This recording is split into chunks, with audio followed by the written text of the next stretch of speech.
tonight Professor Noam Chomsky, and to welcome Professor Chomsky and his wife Valeria to UMass.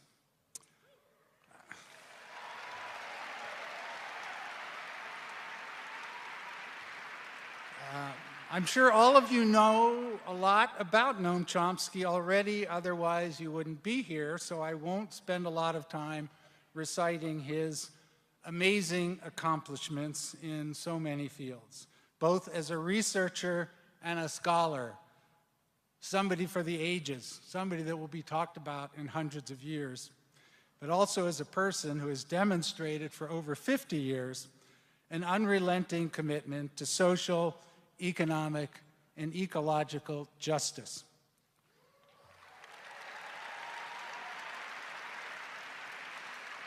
But I will say a couple of things. Professor Chomsky has always been equally about thinking very seriously about what is needed to create a much more just and equitable society, but also about doing the hard political organizing work that is always necessary to make it happen. We all know the challenges before us today to create a more just society, and those challenges are obviously daunting. Now, I happen to be an economist. Oh, right, my name is Bob Poland. I'm in the economics department. I forgot to mention. And I'm also with the Political Economy Research Institute that is sponsoring this event. So as an economist, I read these things, these nerdy things like budget documents.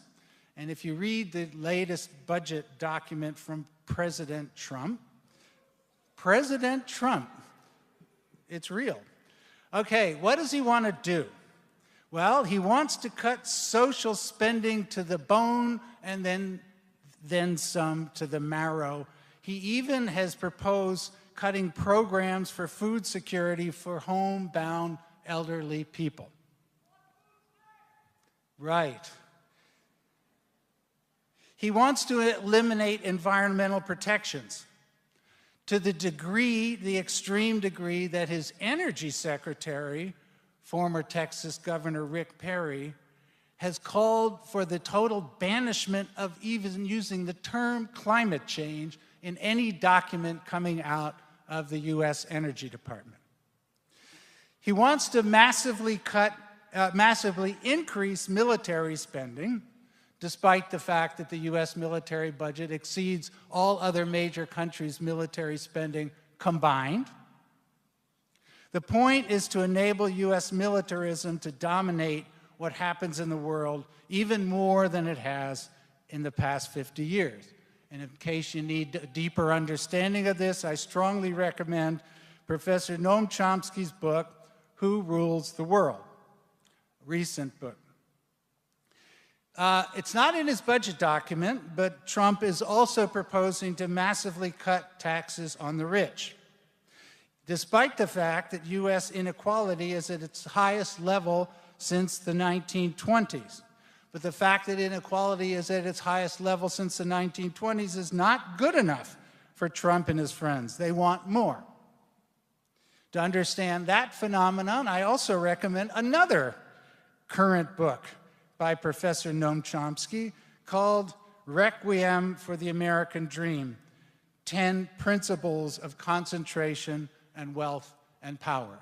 And that just gives you a little glimmer of the work that Professor Chomsky is working on now, publishing now, in addition to all the work he has done for so long in so many fields at such a high level of excellence, with such a powerful commitment to fighting for the rights of ordinary people in this country and throughout the world. So that said, it is my great pleasure again to introduce Professor Noam Chomsky.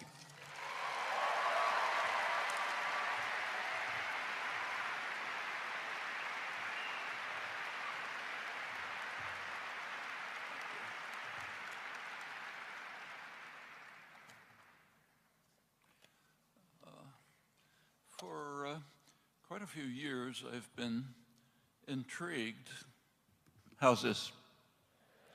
Okay?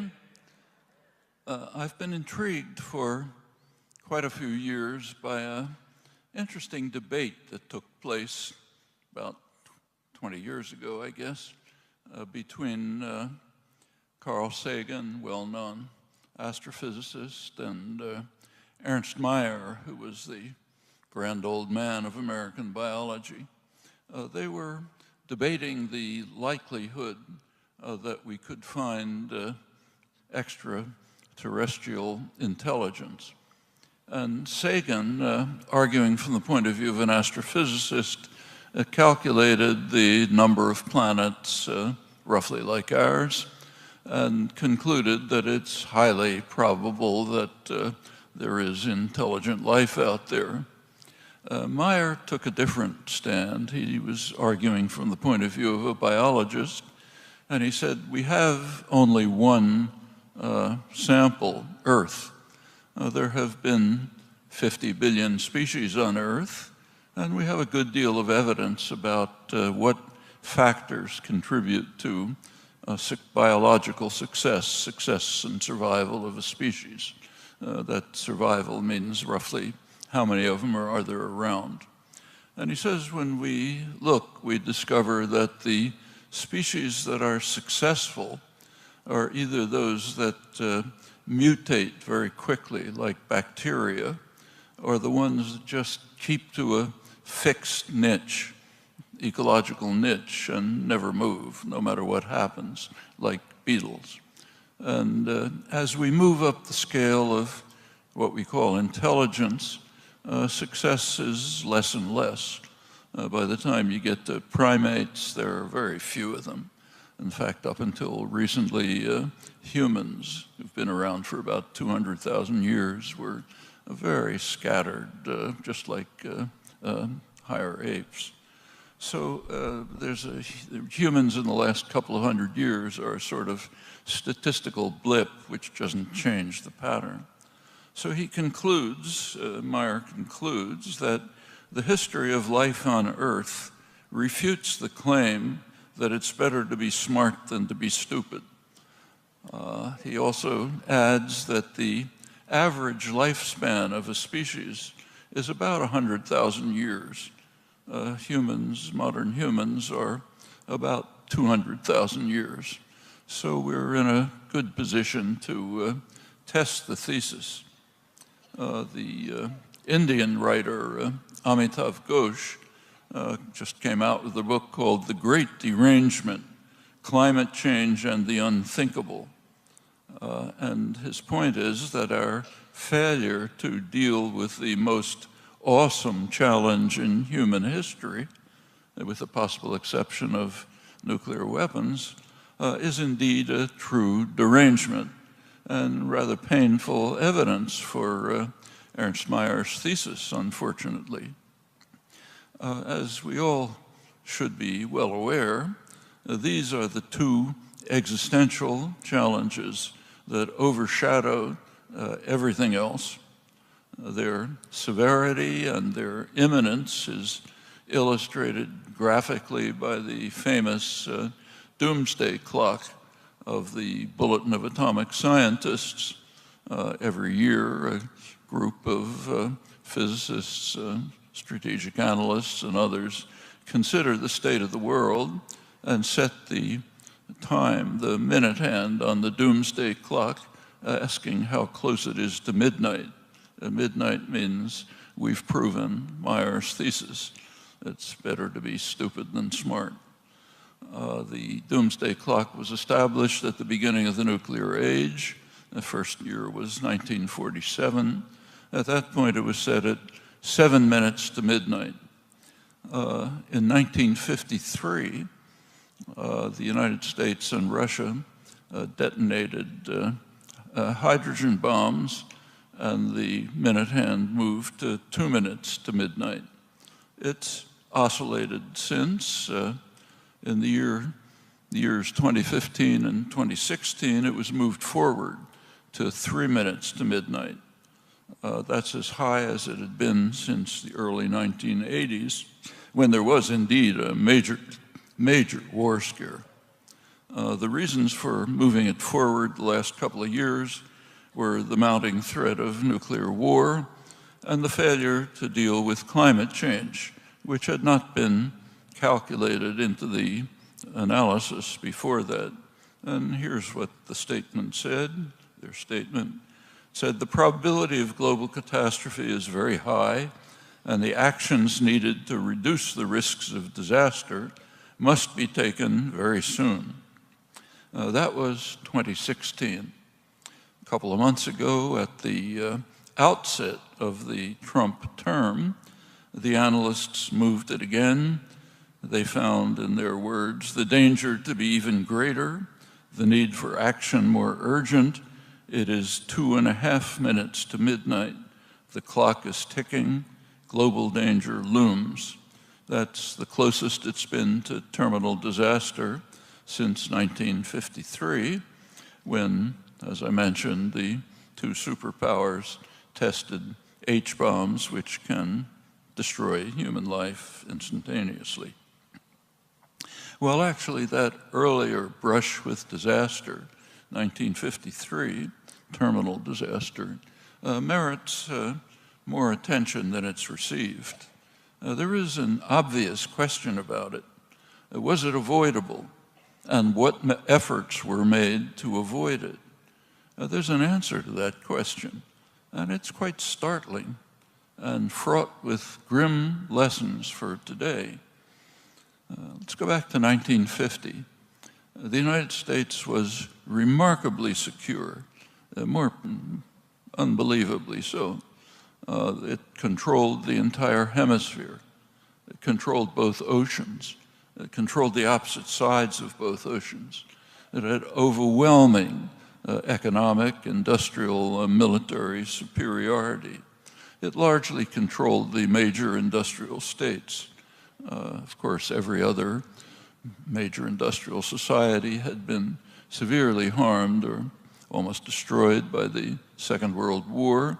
The United States economy had in fact benefited greatly from the war. Industrial production practically quadrupled. The stage was set for the great economic expansion of the 50s and the 60s. Well, there was a potential threat to U.S. security.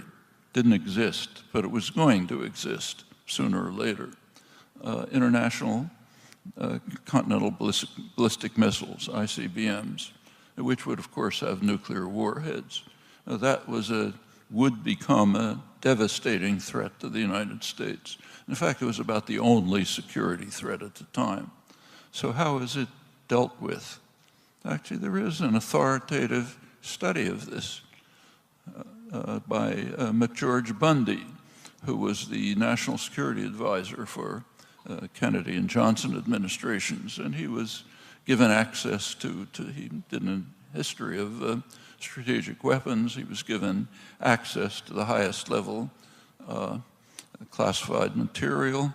And if you read through the book, there's a kind of a casual statement about halfway through, which is one of the most remarkable statements I've ever read in the literature on international affairs and strategic issues. He says, I am aware of no serious contemporary proposal, around 1950, in or out of government, that ballistic missiles should somehow be banned by agreement. And then he goes on to the next topic. So in other words, there was apparently no thought at all, in or out of government, of trying internal documents, classified documents, public ones, no thought of trying to avert the sole serious threat to the United States, the threat of utter destruction. And there's a lesson there. It means that for planners, the security of the population is of very marginal concern, even security from utter destruction. Rather, the institutional imperatives of state power prevail. There's lots of talk about security, but it doesn't mean your security. It means the security of power, corporate and state power. Also, quite apart from the remarkable character of this discovery, is the fact that there isn't any comment on it. Nobody seems to care, as if it's kind of obvious. Why should the security of the population be of any concern to planners, even their survival? And it's not an isolated example by any means. So let's look a little further. Were there possibilities at the time for some kind of negotiation that could have averted the threat of instant destruction of the United States, the only security threat we faced? Well, we can't be sure, of course, because the apparent opportunities that existed were simply ignored. And there were possibilities. So, for example, in 1952, Joseph Stalin, still alive, made a pretty remarkable public offer. He offered to permit Germany to be unified on one condition, that it not join NATO, a hostile military alliance, which is not terribly surprising given that Germany alone had just virtually wiped out Russia a few years ago, as it had during the First World War. He also mentioned the prospect of elections, which of course the communists would lose.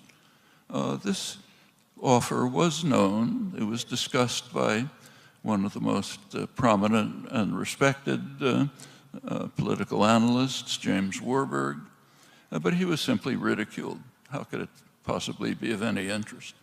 And whenever the idea was mentioned in later years, it was simply dismissed with ridicule.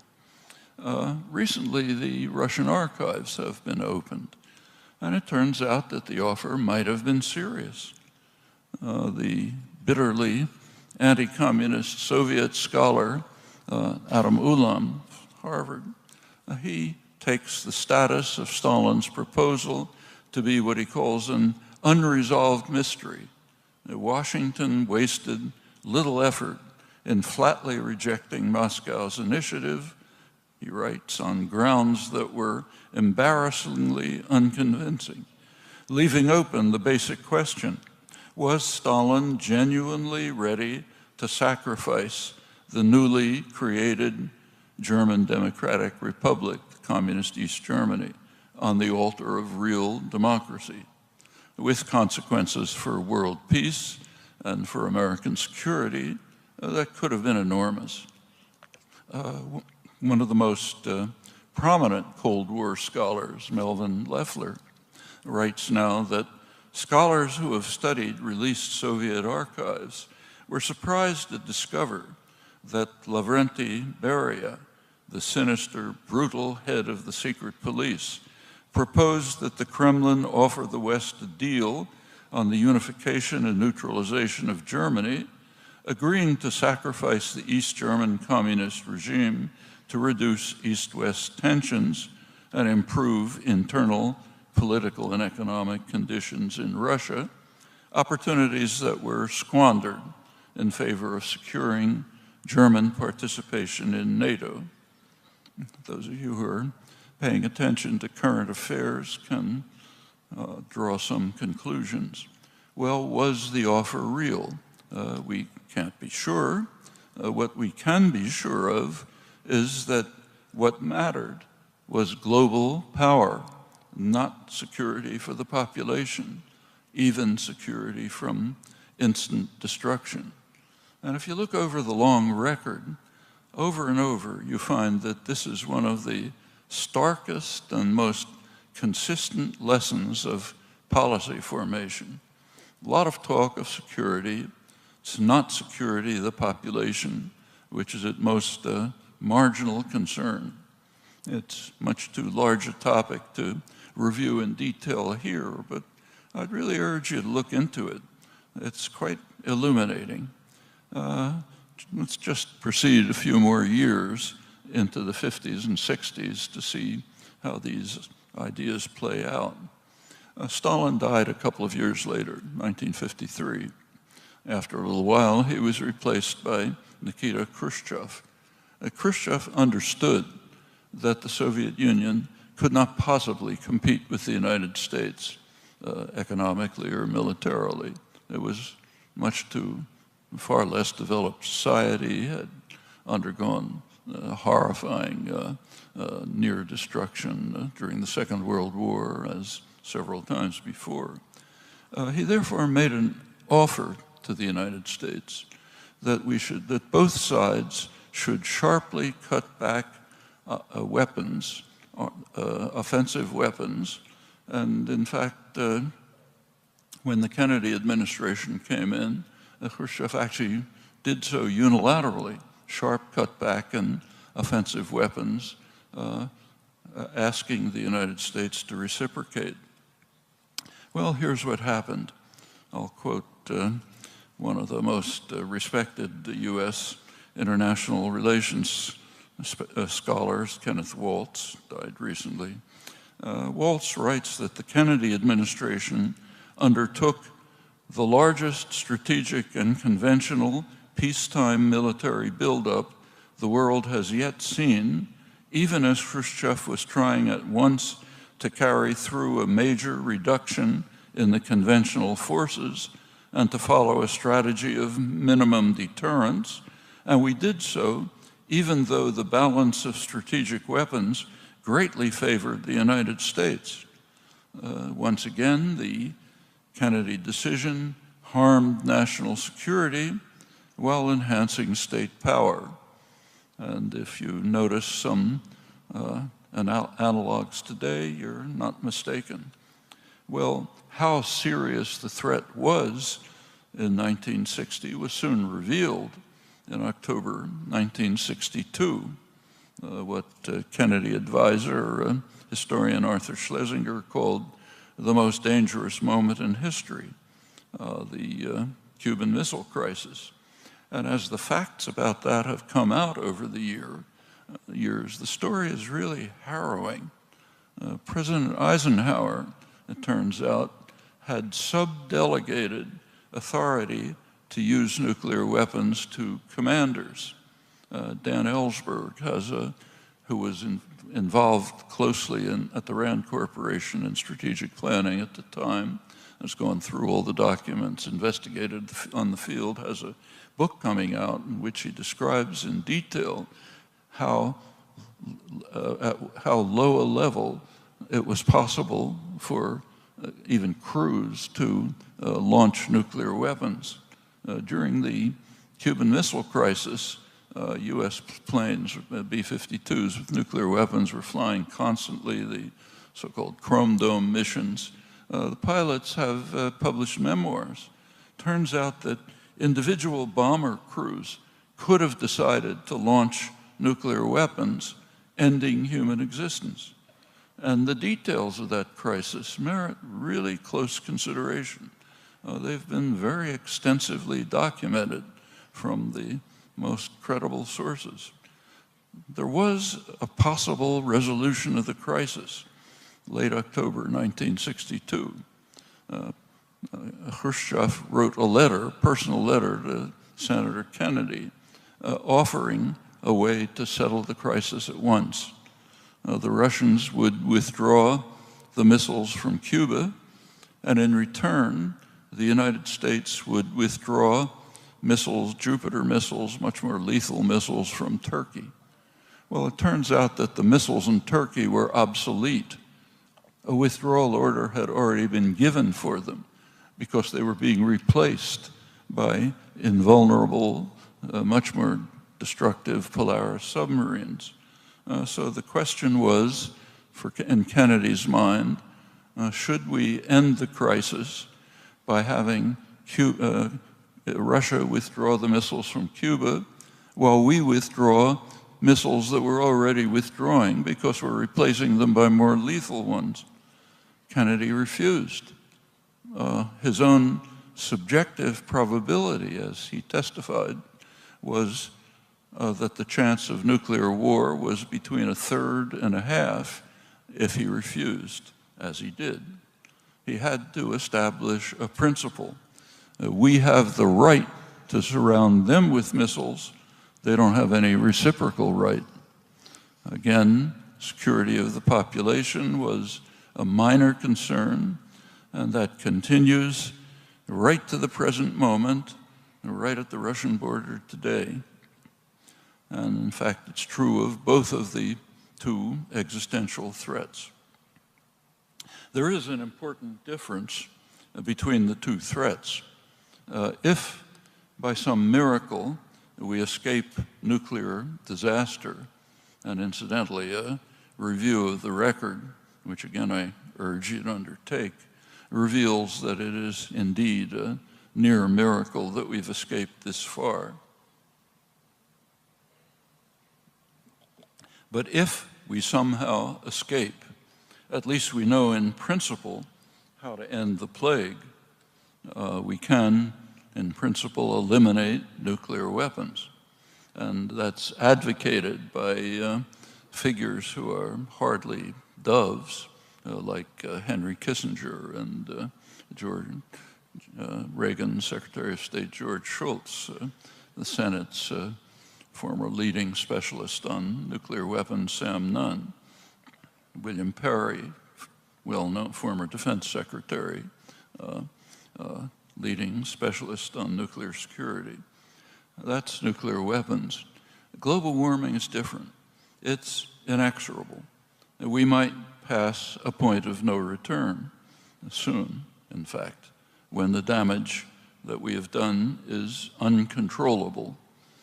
Well, looking over this situation, we see that the human species is now undertaking an experiment to answer Meyer's question.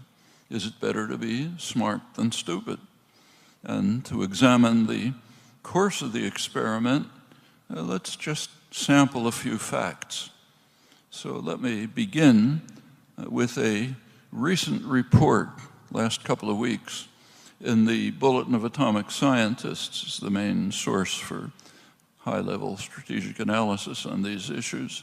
There's a recent report in March on the vast nuclear modernization program that was initiated by Obama and is now being expanded under Trump.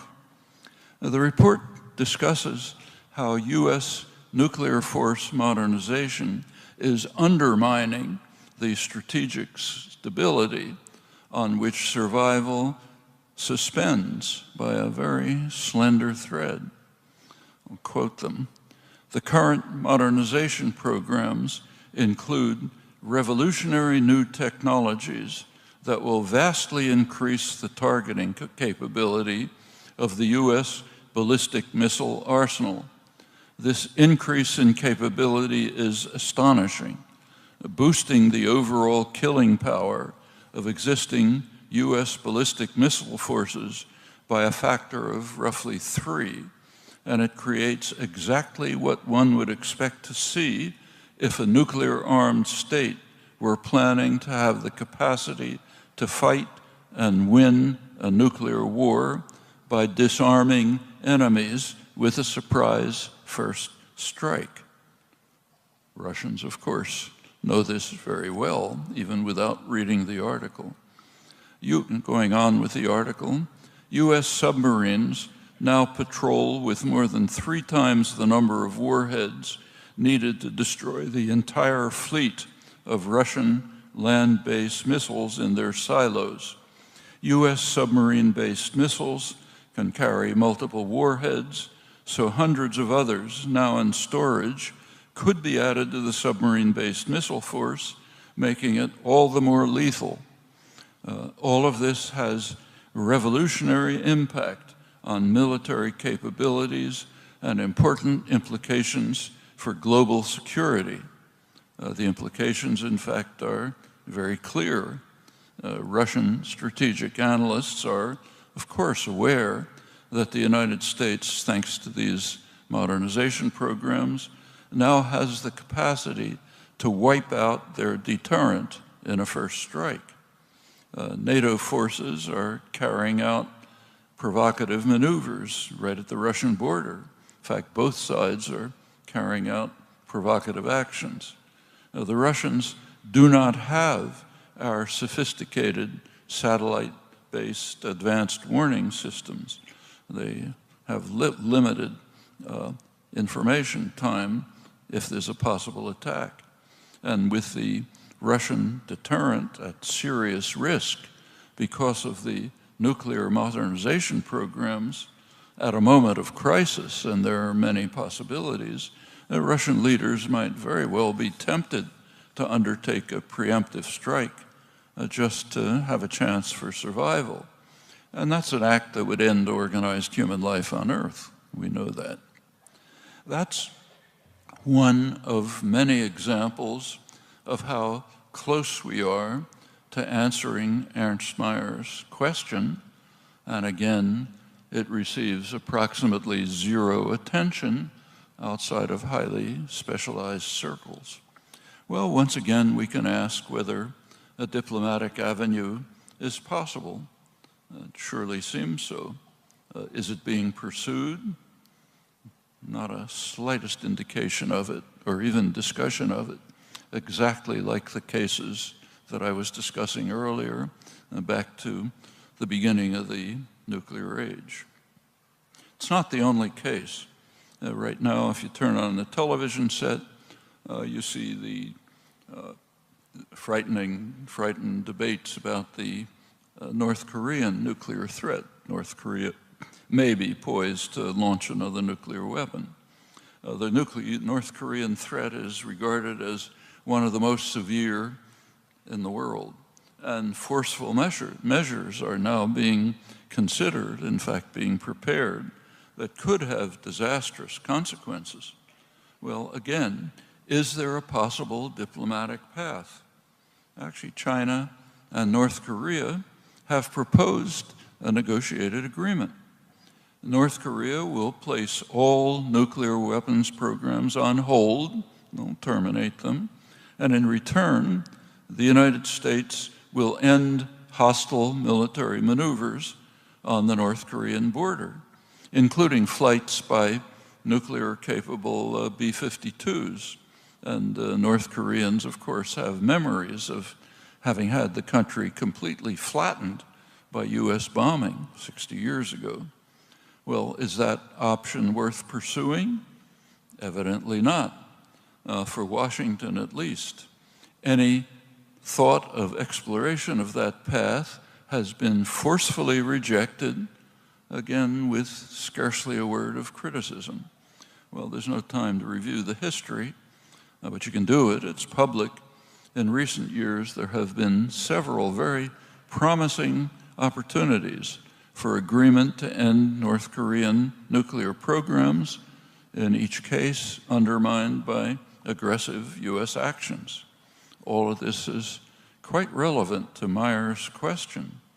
Well, let's turn to the other existential threat. On global warming, anyone who's not living under a rock should be aware that the dangers are severe and imminent. So how are we reacting? Here's a recent report from the business press. The oil boom is back.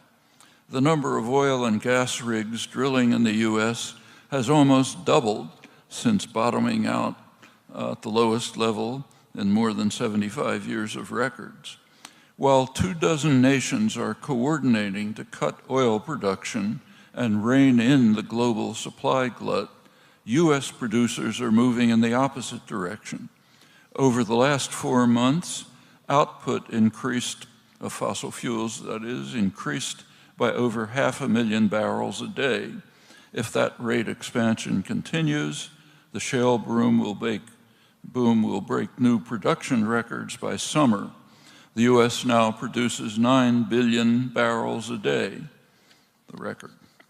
That illustrates a crucial fact of current history.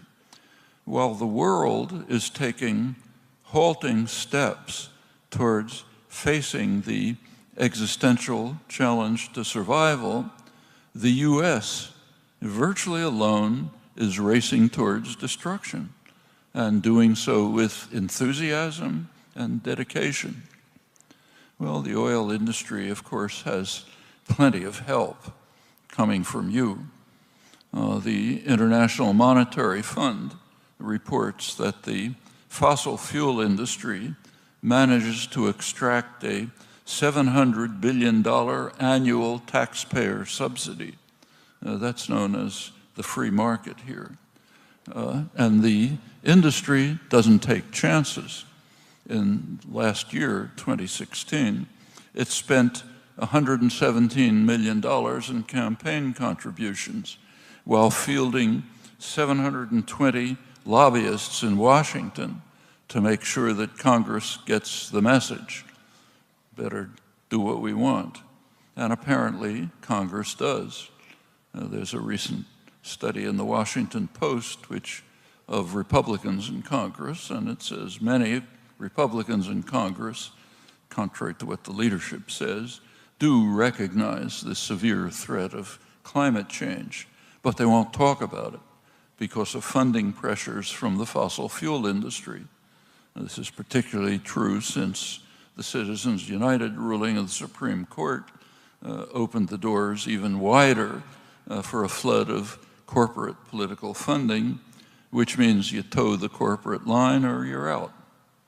Actually, these reports from the press are quite typical of the daily fare. Won't sample any more of them, but you can see them every time you open the press. Well, let's continue to review the experiment that humans are undertaking. Just pick a couple of recent dates. Let's take last November 8th.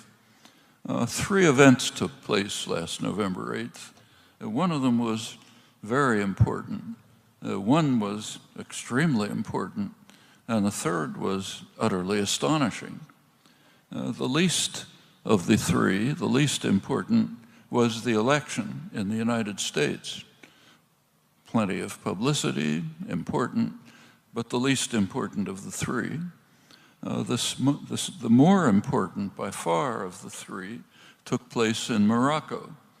In Marrakesh, Morocco, about 200 nations were participating in a UN-sponsored international conference, COP22 it was called, which was an attempt to put some teeth in the Paris negotiations on climate change of the preceding year.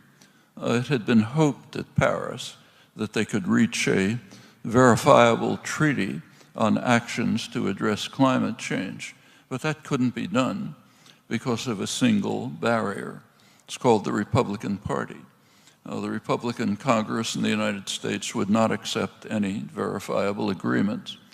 So Paris negotiations ended with just verbal commitments. The Morocco conference was an attempt to go beyond that.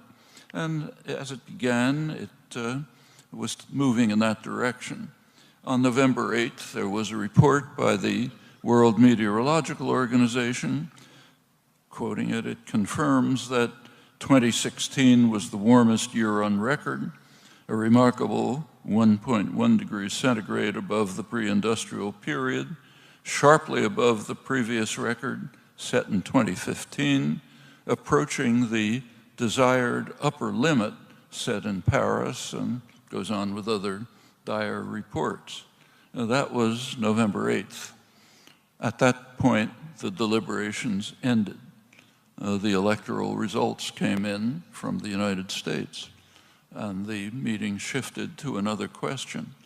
Can the world survive when the richest, most powerful country in world history with incomparable advantages not only is withdrawing from the effort to try to save the world from destruction, but is undertaking a dedicated commitment to race to the precipice as quickly as possible. The countries of the world were looking for a savior, China, looking to China to save the world from the disaster that is being led by the United States. That was the most important event that took place on November 8th. There was also an astonishing event.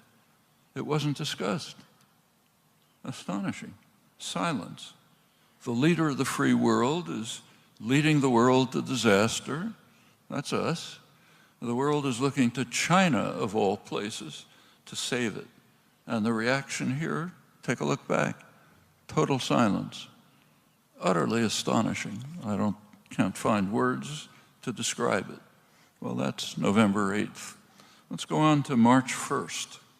On March 1st, a scientific study was released showing that tens of thousands of miles of permafrost in northwest Canada are rapidly melting, along with massive decline, accelerating decline in permafrost in Alaska, Siberia, and Scandinavia. That could lead to massive release of greenhouse gases, CO2 and methane, which is all being accelerated by an unprecedented Arctic heat wave. And that was the world. And what happened in the United States on March 1st? The Trump administration decided to help the process along by rescinding the methane rule, which limits release of methane from oil and gas drilling sites on federal lands. And it also announced sharp cuts in Environmental Protection Agency staff and programs, even announcing a ban on research. Actually, just this morning, we received some more good news. Turns out that the rate of melting of permafrost has been underestimated by 20%. The already near lethal consequences are worse than we thought. Well, let's go on to March 16th, the world and the United States. The world, a new study appeared, scientific study, on damage to the Great Barrier Reef off Australia. It's one of the world's largest living structures. It's being severely damaged, intensifying, reported by far the most widespread and damaging of recent mass bleaching of coral reefs since 1998, with very wide-ranging, disastrous ecological results. That's the world. In the United States, on the same day, the president's budget was released. The Environmental Protection Agency was virtually dismantled. It's now pretty much run by Senator James Inhofe and his associates. He's the leading climate change denier in the Senate. He's also an extreme fundamentalist. His position is that if God is warming the earth, so be it. It would be sacrilegious to interfere with God's will. And that's the least of it. Well, most of the attention's been focused on the EPA, but for action and research on climate, EPA is a small actor. And far more important is the Department of Energy. And its Office of Science, under the budget, is scheduled to lose $900 million, 20% of its budget. Its $300 million ARPA energy program is eliminated completely, and there are deep cuts in the research programs there and at the EPA, the National Oceanic and Atmospheric Administration, also a 5% cut to NASA's Earth Science budget. It's actually pretty remarkable to observe the intensity of the administration's hatred of unwanted facts. Just 2 days ago, the New York Times reported the concern of climate scientists that the Trump budget cuts, calls for closing down NASA's main missions that monitor the global climate. That's a pittance in the budget. It's a statistical error, practically. But it has a major impact on understanding of what's happening to the world. But it's best not to know what we do not like. That's a guiding principle of the administration and indeed the Republican Party.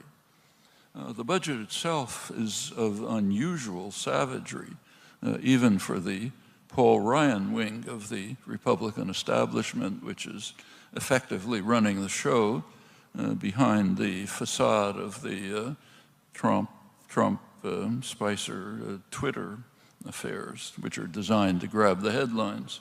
It's a bitter attack. If you look at the details, it's a bitter attack on the working class and on the poor while lavishing even more gifts on the wealthy and the corporate sector, along with, I think, what we can describe as a project of Talibanization of America, literally, in accordance with the Bannon, Sessions, DeVos ideal of a society, which they've made explicit, a society based on Judeo-Christian tradition, white supremacy, destruction of the humanities, the arts, public schooling, even medical research. Well, practically every issue of the science journals provides more grim forecasts. There's one recent paper in journal Atmospheric Chemistry and Physics by noted climate scientist James Hansen, 18 others, compares today's climate with that of 120,000 years ago, when temperatures were only slightly warmer than today. At that time, it turns out there was a sea level rise of 20 to 30 feet when much of the polar ice disintegrated. And the paper predicts not only that, but in the near future, a killer storm stronger than any in modern times, a disintegration of large parts of the polar ice sheets, leading to the melting of huge glaciers, and a rise in the sea sufficient to begin drowning the world's coastal cities before the end of this century. Hansen says we're in danger of handing young people a situation that's out of their control, with precipitous rises in sea level not far down the road and other dire consequences. Now, there are other studies that indicate that climate change is occurring faster than at any time in the past 100 million years, by some estimates far faster. Last year, atmospheric CO2 passed the symbolic level of 400 particles per million, considered a crucial danger point. It's the first time in 4 million years and possibly irreversible. Well, that's only a small sample of many such reports. They appear regularly in the science journals. Sometimes they make it to the major media. Meanwhile, the Republican wrecking ball is systematically dismantling the structures that offer any hope for decent survival. And it's not just Trump. The whole Republican Party leadership at the national level, and indeed at much of the local level. So in North Carolina, a couple of years ago, a scientific study was commissioned by the Coastal Resources Commission, which estimated that the sea level in North Carolina will rise by almost 40 inches by the end of the century.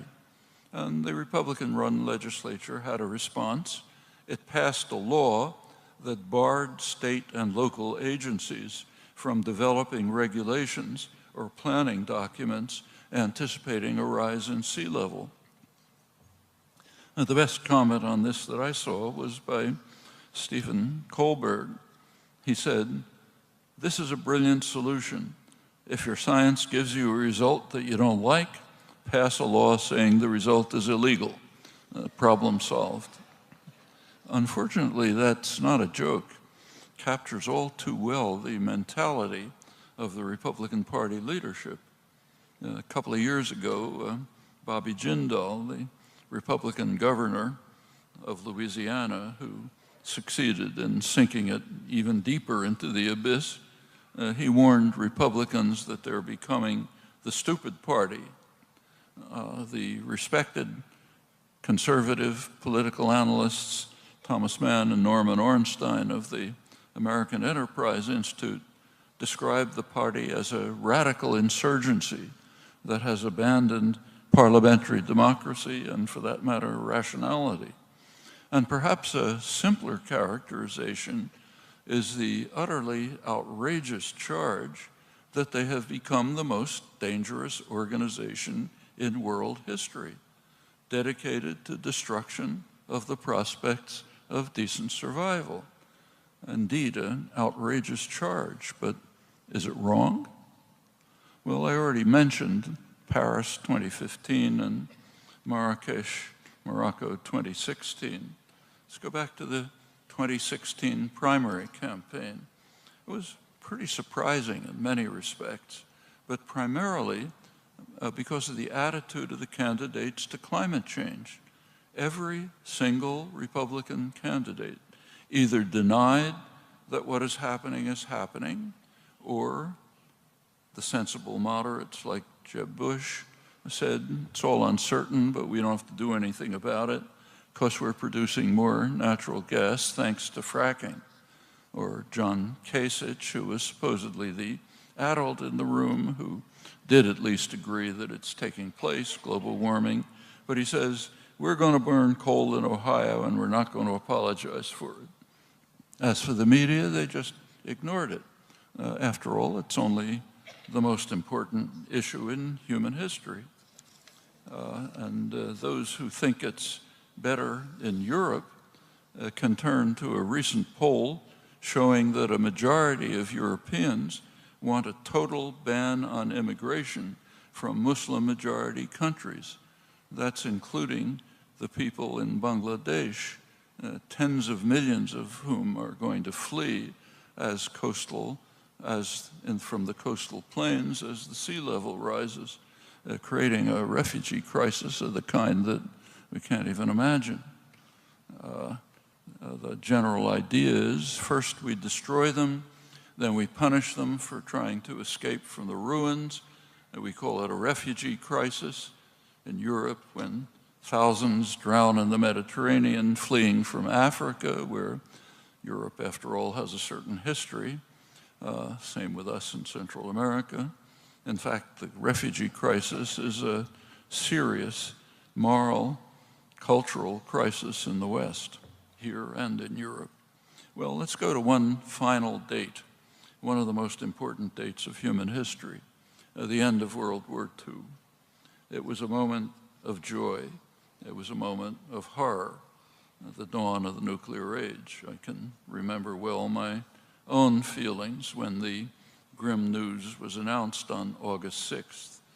Horror at the events and their import, and astonishment that so few people seemed to care about the enormity of what had just happened, or that we had entered into what may soon be the final era of human existence, the nuclear age. Mentioned the doomsday clock, 7 minutes to midnight. Well, it turns out that we not only entered the nuclear age at that time, but as was not then known, we also entered a new geological epoch, the Anthropocene, a geological epoch in which human activity is dramatically changing the environment. Now, there have been debates about the inception of the Anthropocene, but it's been pretty much settled by the World Geological Society, which settled on the end of World War II, partly because of the radioactive elements that were being dispersed across the planet by nuclear bomb tests, other consequences of human action, including a significant increase in greenhouse emissions. So the nuclear age and the Anthropocene coincide, all of which raises the lingering question, is it better to be smart than stupid? We only have a few years to try to answer that question. Well, how are we answering it? I mentioned a couple examples. There are a few more to think about. One step was George W. Bush's abrogation of the ABM treaty, anti-ballistic missile treaty. It's followed now by ABM installations near the Russian border.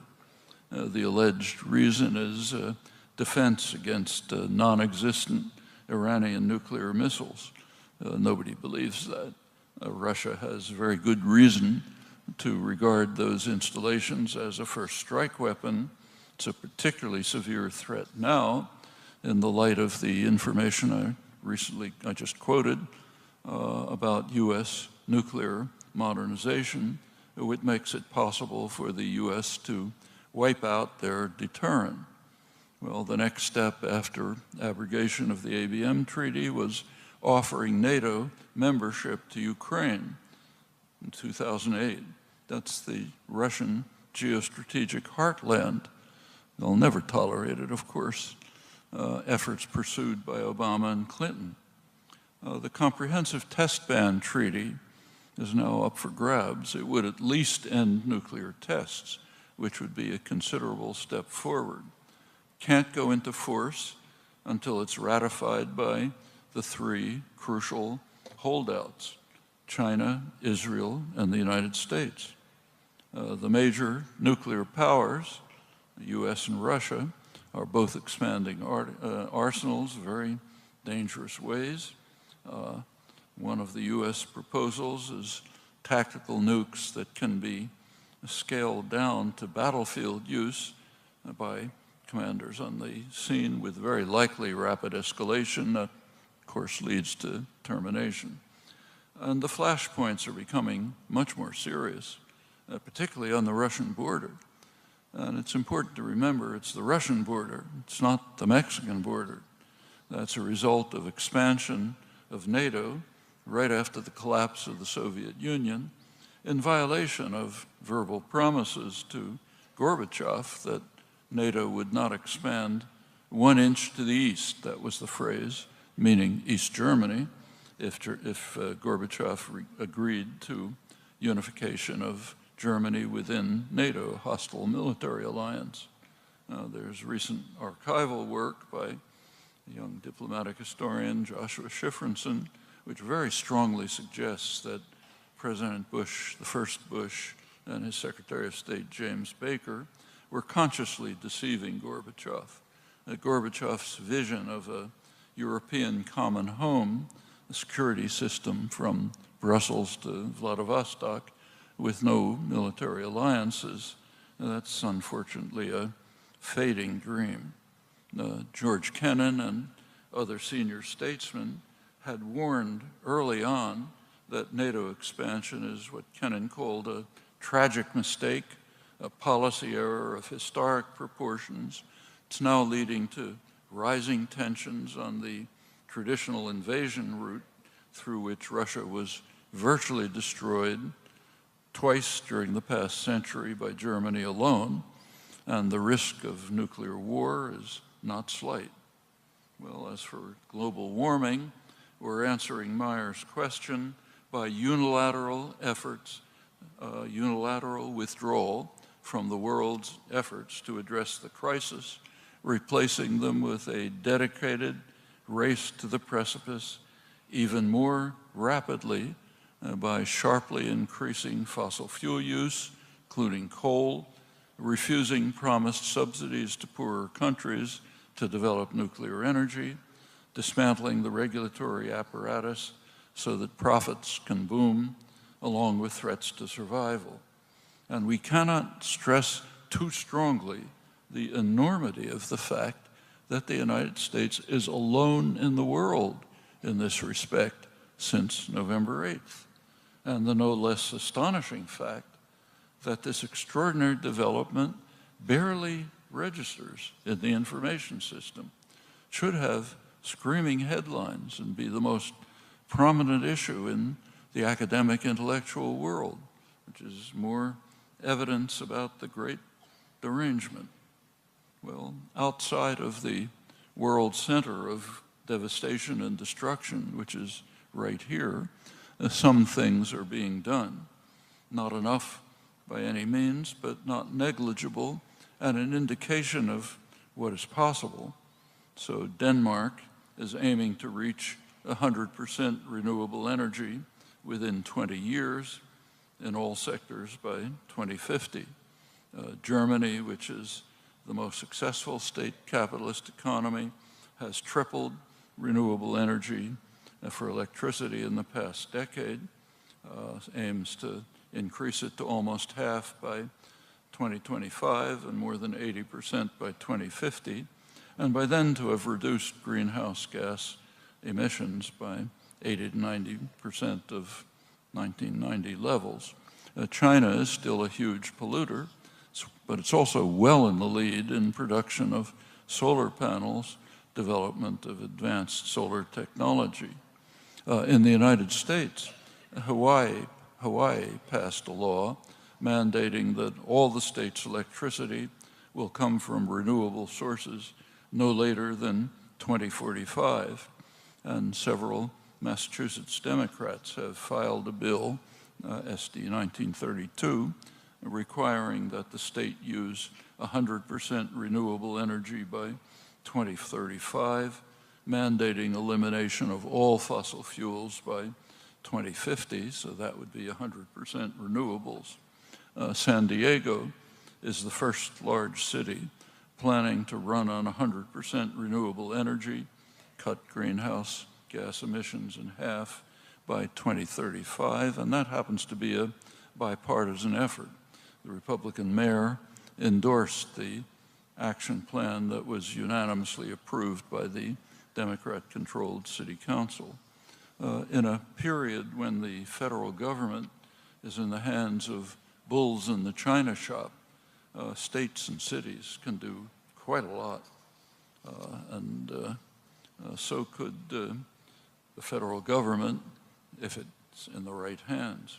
One of Hillary Clinton's programs was to try to shift all households to renewable energy in 4 years. It's quite feasible, could create a great many jobs, along with weatherization, other forms of conservation. Federal regulations in recent years have had some positive effects, counterbalanced, unfortunately, with support for fossil fuel production. There's a lot more like this, not enough, but it's an indication of what can be done, and it can. Harvey Michaels, who's the research director of energy management at MIT Sloan School, has shown in some detail how ambitious but feasible measures, not far beyond those now being contemplated internationally, could meet the goal of keeping global temperatures below 2 degrees centigrade, regarded as the super danger point. Nuclear physicist Ernest Moniz, who is the director of the Department of Energy under Obama, has recently produced figures about declining costs for clean energy technologies that lead him to conclude that climate change may have inspired the energy revolution, but price makes it inevitable, maybe even in time, with enough effort. Well, I mentioned that the federal government has turned into a wrecking machine, but states and cities can still do a lot. Same is true for all of us. There are real efforts of education and organization that can be faced. There are major challenges, no doubt, but we shouldn't forget that there are rays of hope. I mentioned some of the efforts being made by governments around the world to address the crises, some states and localities here. Not enough, but an indication of what's possible. And there are other reasons for optimism. Actually, one of them has just been reported by Fox News. They ran a poll of popularity of political figures in the United States. In first place, by a huge margin, was Bernie Sanders.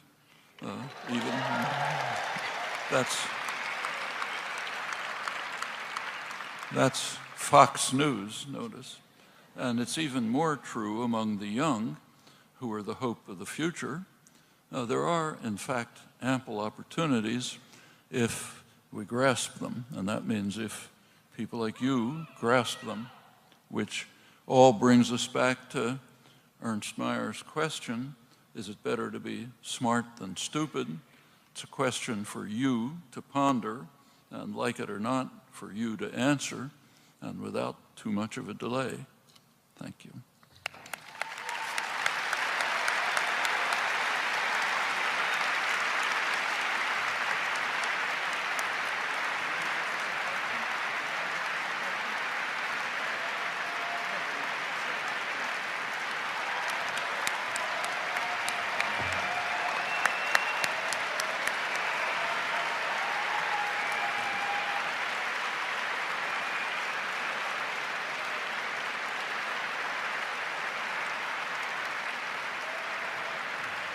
We can take a few questions and answers if people would like to line up in the front. We'll do this for maybe 15 or 20 minutes. Yeah, go ahead.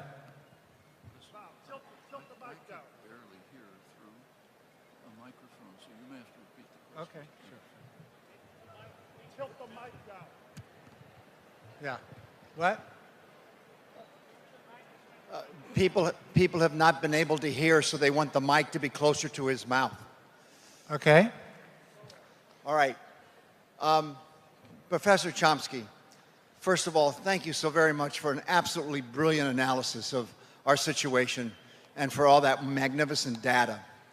I have a question for you. There is one place where I think you and I disagree about something, and it's not about something that you spoke about tonight. And I think it's a very, very important thing to talk about. But keep your question short because Okay. look, there's a long line and we'll never get to everybody as it is. Thank you. Thank you very much. You're of the opinion that the skill of self-consciousness is a result of biological mutation. You're of the opinion, from what I have read, that the human skill of self-consciousness basically is the result of a biological mutation. This is in your linguistic science. I would like to ask you to allow me to sit with you for half an hour when I can convince you that you're wrong on that. Okay, it's not we'll have to just take another question. Okay, well anyway, I'm gonna come up and hopefully you'll agree to do that. Not tonight, he has to go. Oh, do you want? Why don't you write me? I didn't hear it. We can discuss it privately. Yeah. Okay, next. Yeah. Hello, Dr. Chomsky. I just want to say that I love you and your work is immensely important to me and everybody here. And there's no exaggeration. I cannot thank you enough for what you do. Really, it means the world to me.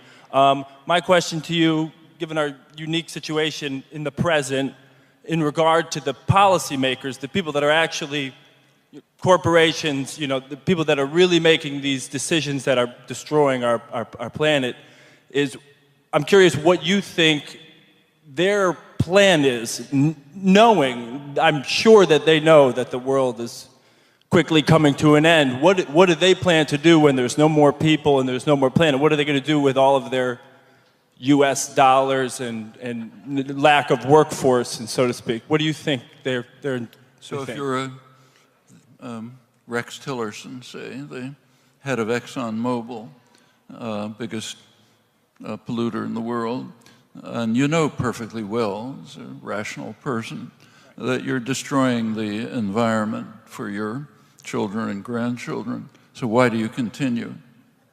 Well, it's actually there's a choice if you're a corporate executive. Right.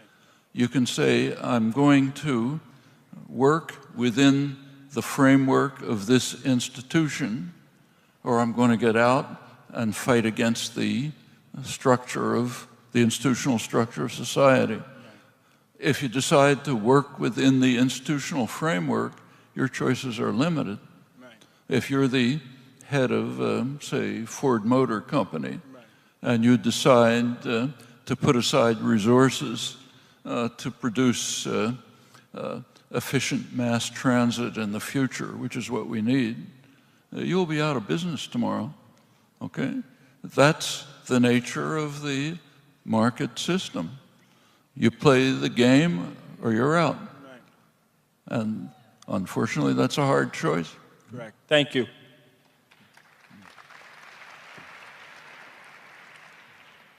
So my question is two parts that are very closely related. So first, based on what you've been watching over the last 50, 60 years where... Why don't you lift them? Yeah, take it out, yeah. Yeah. Okay. So given what you've seen over the last 50 and 60 years and the reactions of our leaders to the various crises, so what are your thoughts? The first part is, what are your thoughts on the theory that humans are intrinsically insane?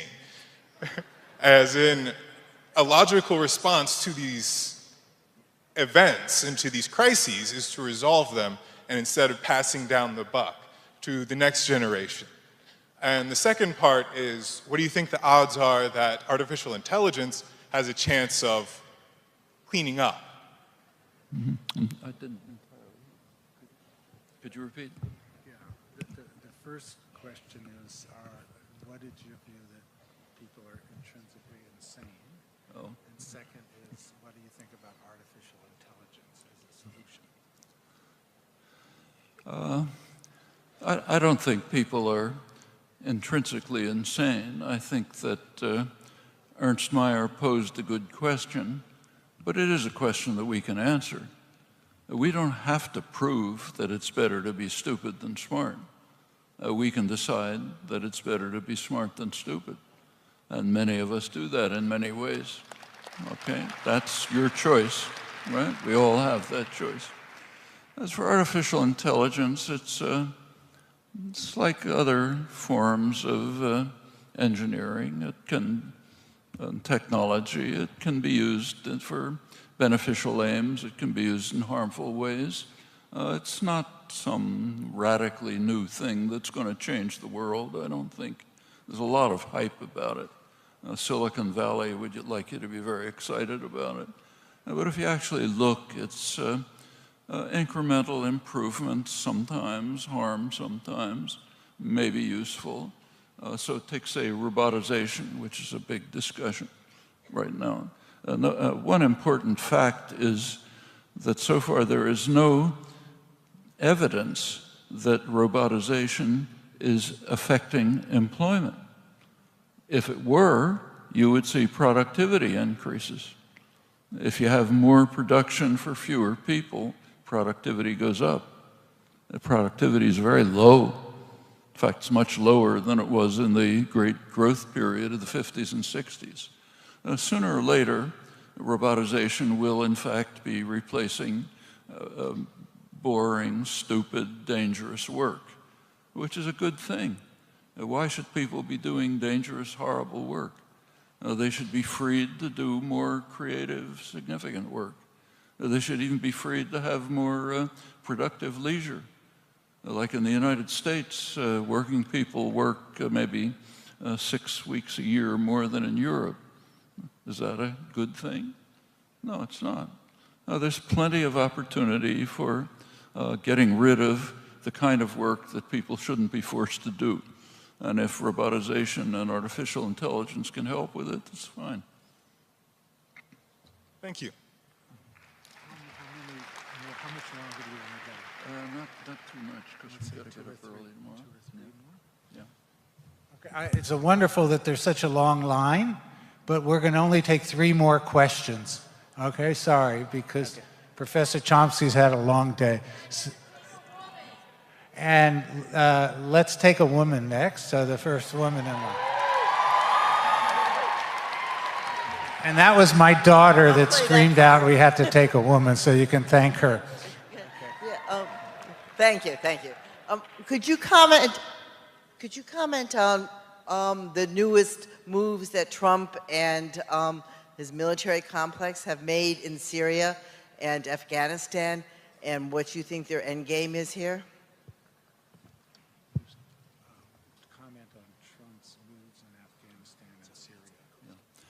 Well, you've probably seen that today the United States used a 21,000 kilo bomb, biggest bomb in the arsenal, short of nuclear weapons, on some mountainous area in Afghanistan. Did whatever horrible damage it did, we have no idea.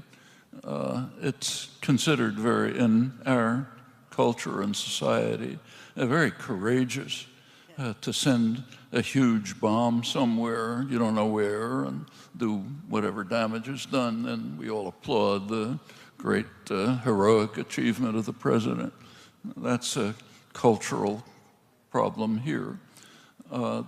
Suppose that the bomb does kill a lot of people in ISIS. Let's say it does. I have no idea what it's going to do. I don't think the Pentagon knows. But suppose it does. What's the effect, aside from murdering a lot of people? Well, we have a good reason to asked to predict what the effect is going to be. We actually have, by now, at least almost 20 years of experience. What was Al-Qaeda back in the year 2000? Okay, it was a tiny little group stuck somewhere in a tribal area of northwest Afghanistan, Pakistan, tolerated by the Taliban, who didn't like it very much and were probably happy to get rid of it. That was pre-9/11. Where is Al-Qaeda now, or its related organizations, or its outgrowths like ISIS? All over the world. Southeast Asia, West Africa. In fact, the worst radical Islamist terrorism in the world is West Africa, result of the bombing of Libya, which sent weapons and jihadis into West Africa. In fact, every act, we have reacted to every act by violence, by a hammer, by a sledgehammer. And each time we expand radical Islam, each single time. You might ask again, is it better to be smart than stupid? If the goal is to eliminate that threat, what we are doing is magnifying it. The record is very clear, and it's not hard to see why. These things have roots. If you don't deal with the roots and you just smash it by force, you just increase the support. And if we happen to kill lots of people in ISIS, it'll probably spread their ideology, the proof that the West is just trying to destroy Islam. We're not dealing with the roots of what led to ISIS or what leads people to join it. So as just a pure tactical question, quite aside from any matters of principle, this is absolutely the worst possible way to deal with radical Islam. And in fact, we should bear in mind that at the same time, we are directly supporting the sources of radical Islam, which happen to be mostly in Saudi Arabia. That's where it's emanating from. That's where the Wahhabi, Salafi roots are. That's where the madrasas are being spread from. What are we doing with Saudi Arabia? We're pouring arms into Saudi Arabia so that they can carry out a horrible humanitarian crisis in Yemen, both by bombing and by imposing starvation. Is that a way to deal with the effect of terror? What about the bombing of Syria? First of all, do we know what happened? Actually, we don't. We know that there was use of chemical weapons. Before any action should be taken, one should first try to find out what happened. Well, I don't know, but there are perfectly credible figures who have raised very serious questions about it. Lawrence Wilkerson, who was Colin Powell's chief of staff, Patrick Lang, DIA colonel, who's one of the leading analysts of Middle East for many years in the DIA, Scott Ritter, who exposed the scam of the weapons in Iraq, have all published significant reports saying there's good reason to question the claims about what happened. Just this morning, there was a very important article, a posting that came out by Theodore Postel, MIT scientist who's been one of the most sophisticated and successful analysts of military strategic issues. He's actually one of the authors of that article in the Bulletin of Atomic Scientists that I mentioned. He went through in detail the White House intelligence report claiming that it was Syrians and just tears it to shreds. He says it's inconceivable that intelligence analysts could ever produce such a thing. Well, where does all this leave us? Incidentally, the press has reported on what they call conspiracy theories. Like the Times had a big article on conspiracy theories about the Syrian bombing, and it picked completely unknown, non-credible people, and it was able easily to tear the reports to shreds. It systematically avoided every credible source. That raises some questions. And the general question that it does raise is, before you carry out a military act, you first try to find out, allegedly in retaliation, you find out what happened. Then you try to gain some, if you can determine what happened, gain some international legitimacy for carrying it out. Other than that, it's just, in fact, the attack on the airfield was apparently a pretty meaningless show of force. They hit a mostly empty area of airfield, which was used again the next day for bombing attacks. So it looks like a show for the domestic audience, saying, look, I'm tougher than Obama or something, now let's go on to the next thing. That's not the way to deal with a serious problem. And I think and all of and this goes back to what I was talking about. If you take a close look at issue after issue, whether it's North Korea, whether it was ICBMs, whether it was Khrushchev's reduction of armaments, whether it's North Korea today, any of these things, almost invariably, there are peaceful options. In fact, let's take 9/11, okay? That obviously happened, major terror attack, okay? Were there alternative ways of dealing with it? Well, one way was to consider the offers by the Taliban to extradite Osama bin Laden. He was suspected, I stress, suspected of carrying out the attack. And it's important to mention suspected. 8 months later, after the most intensive international investigation in history, the head of the FBI informed the press that the US suspected bin Laden, but couldn't demonstrate it yet, okay? So there were suspicions. What do you do when there are suspicions that somebody carried out a criminal attack? Well, first you try to apprehend them if you can, investigate them, bring them to justice. Was that possible? Very well might have been. The Taliban did make tentative proposals about possible independent trial of bin Laden.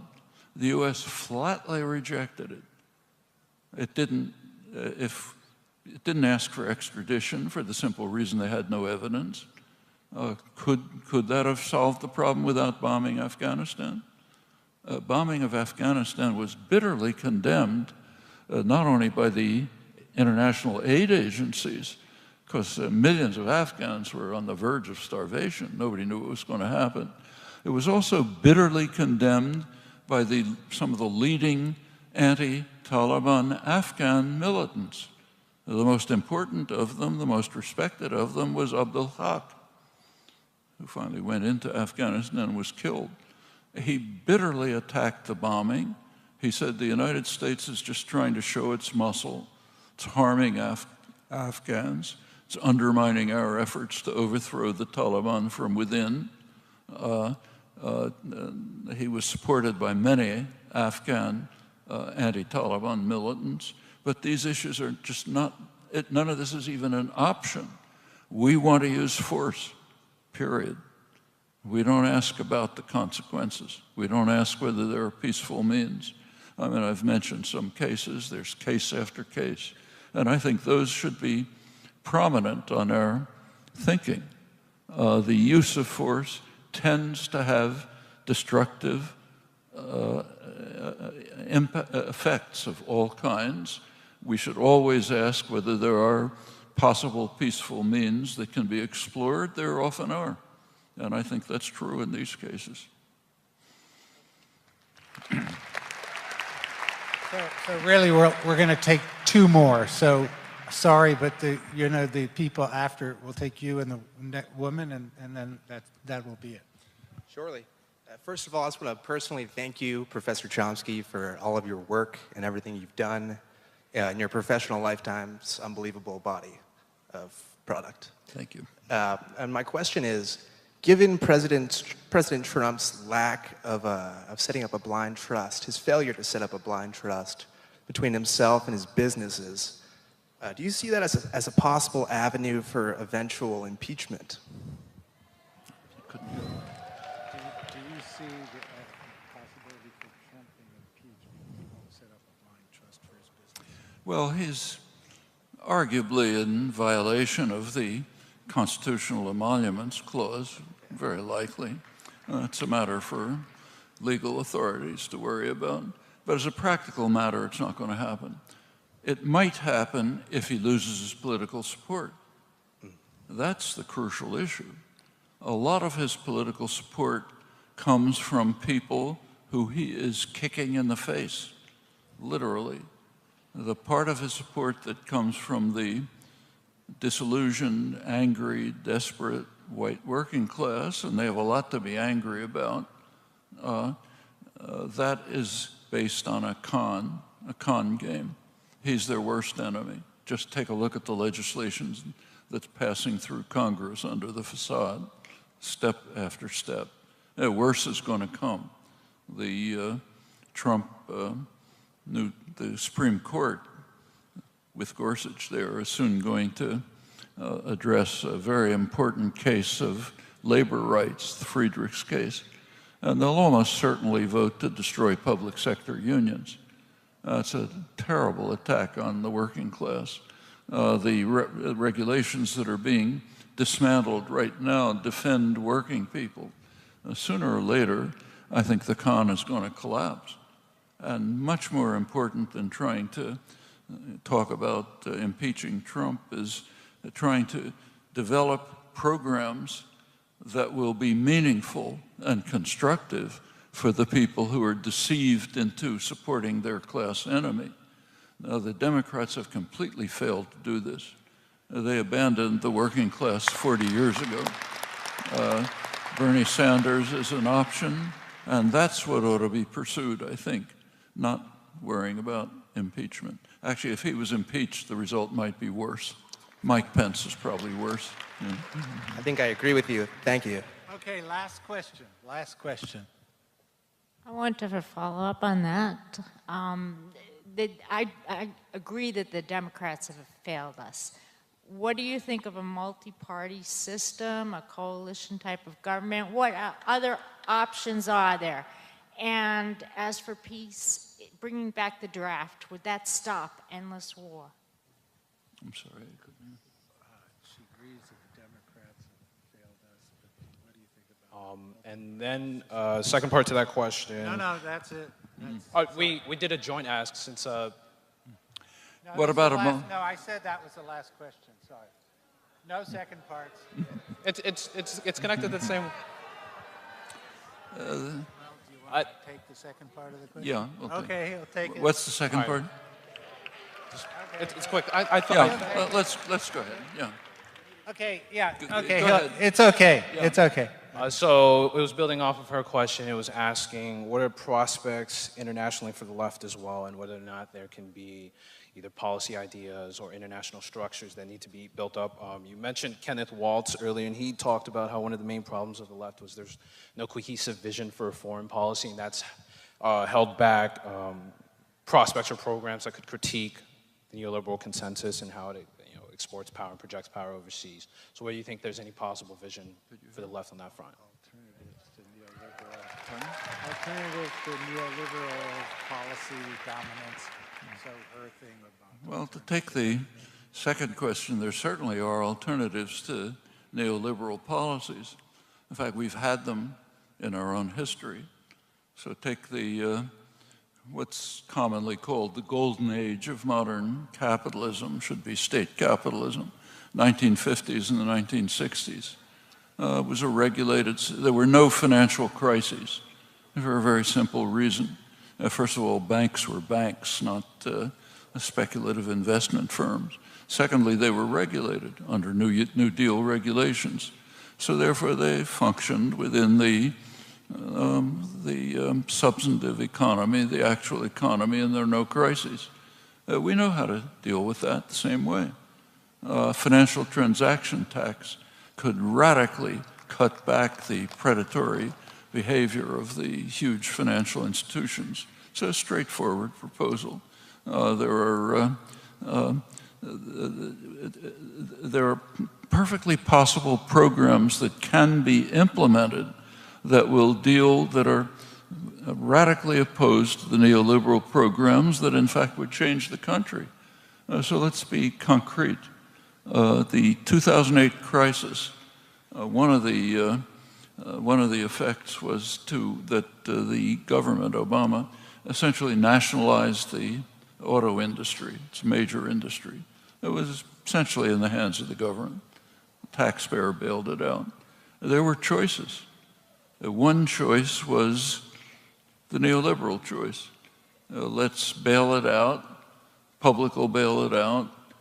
Hand it back over to the same owners, maybe different faces, but the same banks, the same class, and so on, and have it continue to produce automobiles. That was one choice. There were other possible choices.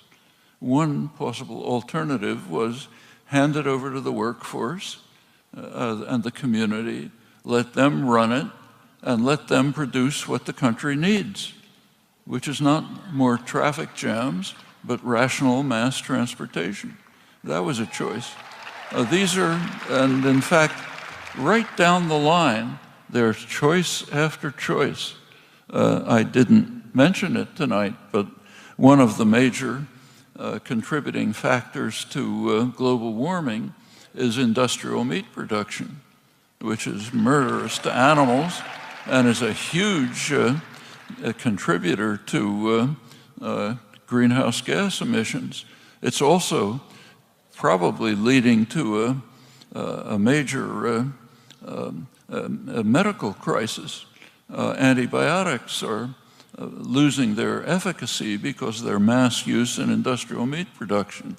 Well, that's not a law of nature. Those policies can be changed easily. And in case after case, there are certain clear alternatives. In fact, let's take health care, which is a major scandal in the United States. It's a crucial crucial problem for people, health care. The U.S. System has about twice the per capita cost of other comparable countries and has some of the worst outcomes, primarily because it's privatized. Does the public want that? No. Take a look at polls today. Majority of the public wants a sane public health system. It's been true for years.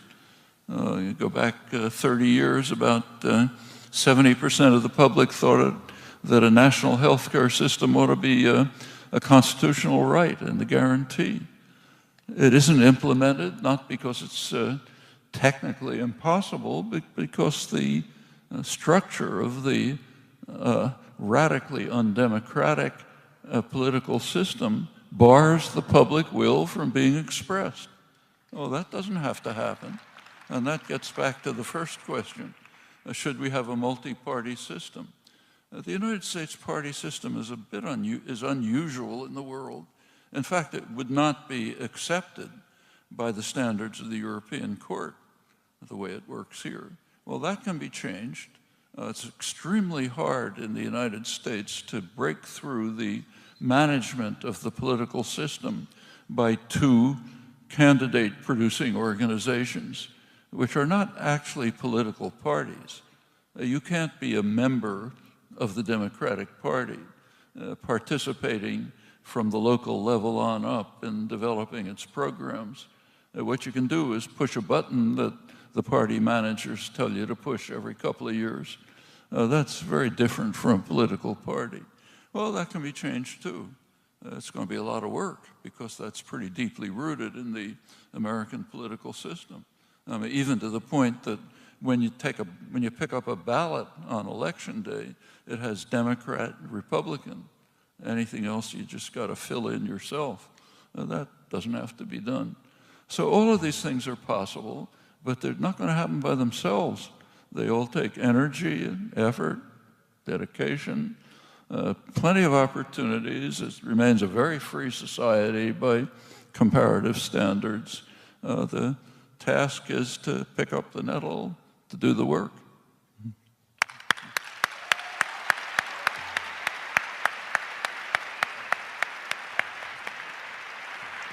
Professor Chomsky, thank you very, very, very much for coming.